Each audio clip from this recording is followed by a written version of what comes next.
Hey, what is up guys? So yesterday we talked about the new archetype Burning Abyss, but today we're going to be talking about the Yang Zing, the new worms that are coming out into the game, and they are basically a synchro deck that can basically survive forever because everything in the deck is revolved around floating. But first off, I do want to mention that this deck is not done yet. They're actually releasing more support which could actually help out with a certain matchup with the new card Rampaging Yang Zing, which basically helps out. It's kind of like a Bujin Crane, if you will, but nonetheless, let's go ahead and jump into what the cards basically do. Then I'll show you guys what they can actually make and how effective they can be against some of the meta that they will actually have to deal with. So first off, let me give you guys a brief rundown of what they do. I'm not going to read every single card's effect because we got a lot of cards to jump into, but I will basically summarize what they do as an archetype. So it is a synchro deck that likes to float for a lot of things. All their effects are that when they are destroyed by battle or by card effect, you can special summon another Yang Zing monster, and you can only use its effect once per turn.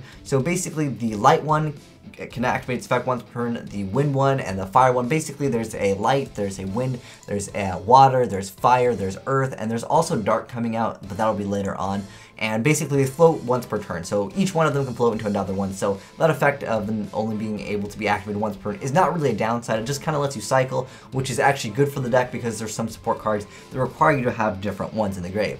Now they also have the ability to actually synchro summon on your opponent turn, which is really good because that allows you to make things like Black Rose Dragon or things like Mistworm that your opponent can't activate them because, you know, it is on their turn. So let's go ahead and jump into what they basically do. So like I said, you can synchro summon during your opponent's turn. They basically all float for other copies of other Yang Zing monsters. So when you synchro summon with them as material, you do get an additional effect depending on which one you use. So with the wind one, it's unaffected by spells. With the water one, it's unaffected by traps. And with the earth one, it cannot be destroyed by battle. And with the fire one, it gains 500 attack and defense, which could get pretty nasty when you use multiple of them in combination. I mean, could you imagine a Goyo Guardian that has additional attack, unaffected by traps? It's just got all these additional effects.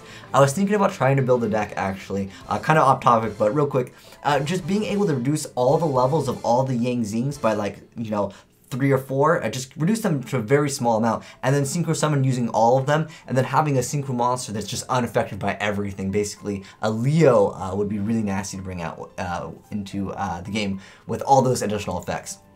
Now they also have some pretty good support. Now they are already a really great deck for floating, but they have a continuous trap card that says once per turn if a monster or monster you control is destroyed by battle or by card effects, you can special summon another Yang Zing monster from your deck. Now what's important right here, it doesn't have to be a Yang Zing monster that is actually destroyed, so you can maybe try taking in other cards in the deck and kind of see what can actually happen, or maybe if you had a bad hand, set an effect, rather set a maxi, whatever. And then you can special summon another Yang Zing monster from your deck. Now this has a downside where you can not special summon any other monsters except for synchro monsters from the extra deck, which is not really a downside because the deck is kind of revolves around synchros anyways, and you're only going to get those boosts if you go for synchro monsters anyways, because obviously if it's an XYZ you couldn't get its effect. But nonetheless, they also have some extra great support. This one is a continuous spell card that is pretty nasty if it's activated at the right time. So it gains effects based on the number of different attributes of the Yang Zing monsters in your graveyard. So if you have 2 or more, Yang Zing monster gets 500 attack, mediocre. 3 or more, if a Yang Zing monster you control will be destroyed, you can send this card to the graveyard instead. 4 or more, your opponent cannot set monsters. Also, all face-up monsters your opponent controls are changed to attack position.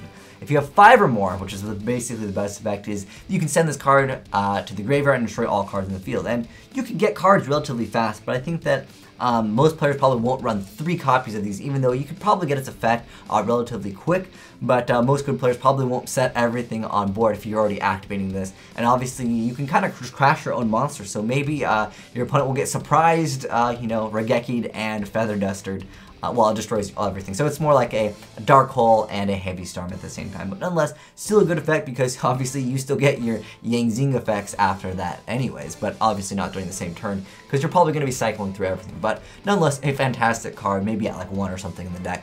Next up, this card is just so good.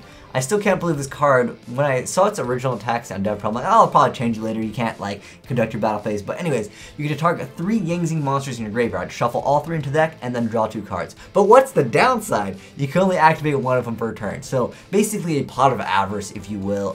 Way better than Pot of Dichotomy. This card is just so fantastic for the deck because everything floats anyways. Why not just get free extra draw power in the deck? So I think that is pretty awesome. Their main synchro monster as of right now is going to be Boxia, the brightness of the Yang Zing. Now they are going to be getting more synchros in the future. There's a dark one. Basically it destroys itself and then it re-special summons another monster, which of course you can kind of loop some stuff in it, but you can't do it in the same turn essentially. But nonetheless, we're here to talk about Boxia, which is going to be coming out in the next set. But anyways, it's a generic one. Well, it requires a worm type monster. It's 1 tuner plus 1 or more non-tuner worm type monsters. When this card is synchro summoned, you can target cards on the field up to a number of different original attributes. Usually this ends up becoming like 2, sometimes 3.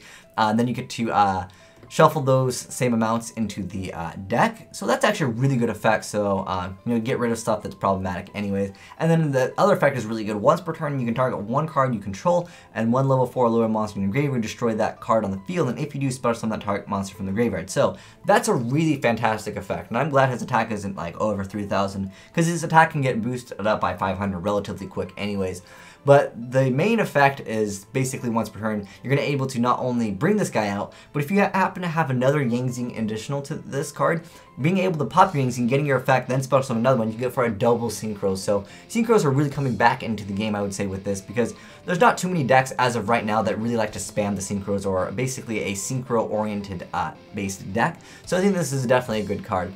Now, I think Leo would be fantastic, like I said, going back to that same idea, if you could level Eater off of some things. I know that they're level, like, 4, but if we could somehow reduce their levels even harder, I was thinking if you could somehow make Leo in the deck and make it so Leo's unaffected by traps and unaffected by spells. The only thing that I hate with Leo is things that don't target, like Spellbook of Fate. It's just so annoying, and it's just like, oh my gosh, you know, you're wrecking my Leo over here. But this card, nonetheless, if it's unaffected by spells, that'd be a pretty nasty card, because every time I make this card, I swear it's like Dark Hole or something like that.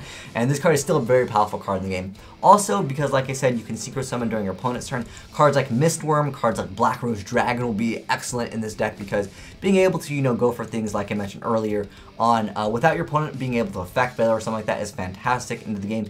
And also being able to make it so, this is also, you can synchro summon during your opponent's battle phase. Let me go ahead and read its effect. Where is it? Synchro summon during your opponent's main phase or battle phase. There's that text that I was looking for.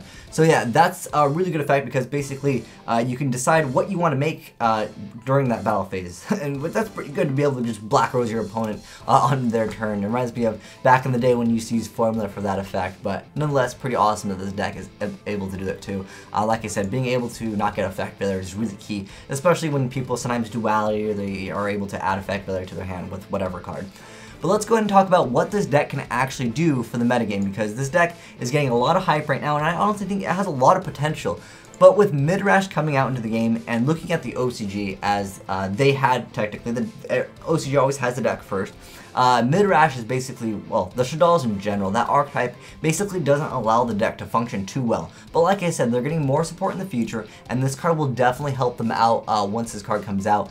And next challengers to deal with Midrash, because Midrash basically eats the deck up relatively fast, since you can only special summon once per turn. That ability to float is just kind of no longer there. And on top of that, you can lose 2 cards that basically are able to maintain that ability just to banish 1 card. For example, you could do something like Michael, or if they happen to have something like Big Eye where they're just taking your monsters and they're not destroying it, you can run into a lot of problems. I know you can technically crash your monsters, but you're still going to only have 1 monster on board, of course, unless you happen to have that other continuous trap card. I mean, basically, Shaddolls have been wrecking OCG, and I know someone's going to be like, why are you talking about Shaddolls? It's about Yang Zing. Well, the thing is, I mean, did you guys remember Nebradisk? How everyone was complaining about this, and then Shaddolls just didn't care about basically most of the things in the game anyways.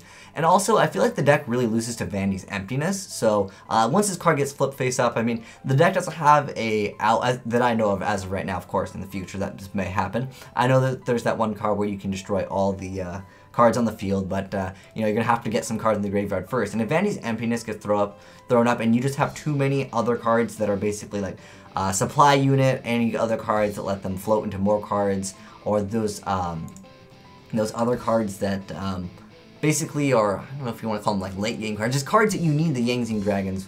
And if you just don't happen to open up with multiple Yang Zings, and if someone throws up a Vandy's Emptiness, you're not going to be doing too hot, because the deck doesn't exactly have like a Lila or like a Shaddoll Dragon where you can just go ahead and just get rid of something real quick that is a problematic thing like Vandy's Emptiness, I would say, or even something like an Archer Chrissy that can become a problem. But like I said, guys, in the future, once this card gets printed out in next challengers, I think this deck has a very, very strong chance, especially since the Fire one, was it Chuin? I forgot all that. Oh, it's the Suani over here with 1900 attack, and it doubles its original attack. So that's even stronger than Abuja Yamato over there with Crane. So that is pretty cool. It does get destroyed at the end of damage step, but as that even matters, because you're going to be able to bring out another monster anyways. But nonetheless, guys, that's my thoughts on the Archtype itself, as well as some of its, mentions against the basic other deck that is coming out into the same set that will be a good contender to be I would say, in my opinion, Shaddolls have a better matchup, but let me know what you guys think. Do you guys think Shaddolls are going to be better, or do you guys think that the Yang Zing Dragons will be better? Because a lot of players think that the Yang Zing Dragons will be better, and a lot of players think that the Shaddolls will be better. But I would love to also know why. Tell me how you would get over Mid-Rash in the deck. If you happen to only have like one monster on board, I know if you have that other card that can float, but it still runs into the same problem that you can only special summon once per turn, and that can be problematic. But maybe if you get a D-Priz or something, or just some way to flip this thing face down, maybe Bookman will be a hot card, because this card, not so good on the defensive part with only 800. But anyways, thanks for watching, guys. Azneyeswhitedragon signing out.